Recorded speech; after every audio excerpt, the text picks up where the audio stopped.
নমস্কার। ধর্মের আড়ালে চ্যানেল থেকে আপনাদের সবাইকে আন্তরিক শুভেচ্ছা জানাচ্ছি। আজকের আপনাদেরকে একটা মজার গল্প বলবো। সেই গল্পের মধ্যে যে প্রশ্ন আছে সেগুলো নিজেদের করবেন এবং উত্তর নিজেরাই দিবেন। শম্ভু নস্কর একজন ইয়ামা বাদক। চিৎপুর যাত্রা জগতে বেশ ভালো নাম আছে। তার প্রথম জীবনটা খুবই আর্থিক অনটনে কেটেছে। যখন তার বাবা মারা যায় তখন খুবই অবস্থা খারাপ ছিল।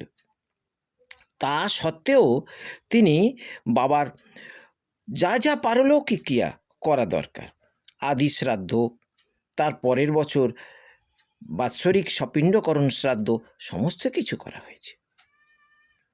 30 বছর বিগত হয়েছে। এখন শম্ভুবাবুর অবস্থা মোটামুটি একটা স্থিতিশীল। তার স্ত্রী শিক্ষকতা করেন, তার ভাই কেন্দ্রীয় সরকারের অধীনে চাকরি করেন। তাহলে আর্থিক অবস্থা মোটামুটি ভালো। এখন তাকে বোঝানো হয়েছে যে 30 বছর আগে তোমার বাবা তো মারা গিয়েছিল, তো তখন তুমি যে শ্রাদ্ধ করেছো তখন তোমার খুব আর্থিক অনটন ছিল, সেইভাবে শ্রাদ্ধ করোনি, কিন্তু এখন তো তোমার অবস্থার পরিবর্তন হয়েছে, তাই তুমি কি বাবার আবার ভালো করে শ্রাদ্ধ করো। কিন্তু শম্ভুবাবুর স্ত্রী এই কথাতে কিছুতে রাজি নয়। তিনি একজন শিক্ষিতা ব্যক্তি। তার মতামত হচ্ছে যে আদি শ্রাদ্ধ হয়েছে, সপিণ্ডকরণ বাৎসরিক শ্রাদ্ধ হয়েছে, তার শ্বশুরের আত্মা স্বর্গে স্থিতি হয়েছেন, স্বর্গলাভ করেছেন, তিনি স্বর্গলাভের জন্য তো শ্রাদ্ধ, অথবা তিনি জন্মগ্রহণ করেছেন, তাহলে তার মৃত্যুর 30 বছর পরে আবার কেন শ্রাদ্ধ হবে? এই কথা হচ্ছে শম্ভুবাবুর স্ত্রীর বক্তব্য। কিন্তু বামুন বোঝাতে শুরু করেছে যে এখন তুমি যদি না 30 বছর পরে শ্রাদ্ধটা না করো তাহলে তোমার বাবার আত্মা শান্তি পাবে না।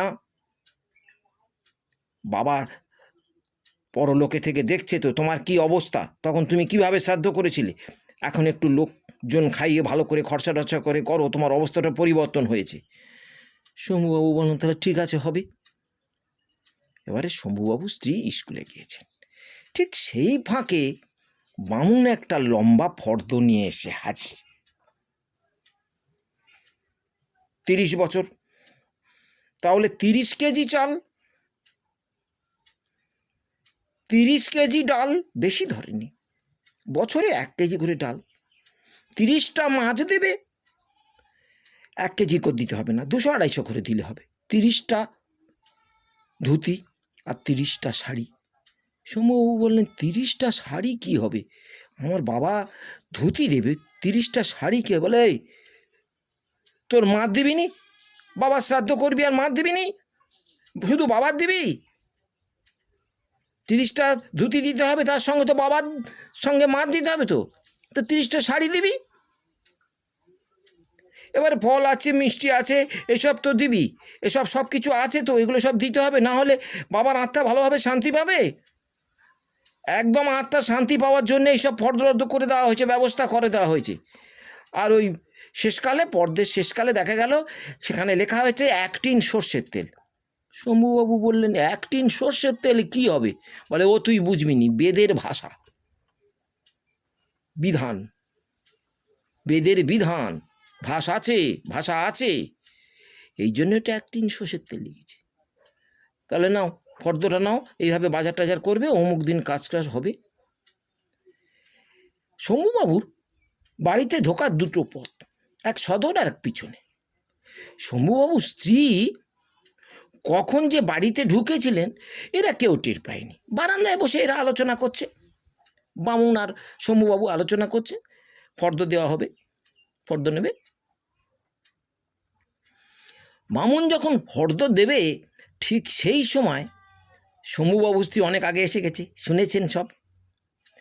উনি তখন একটা মুড়ো ঝাঁটা নিয়ে রান্নাঘর থেকে এগিয়ে আসছে।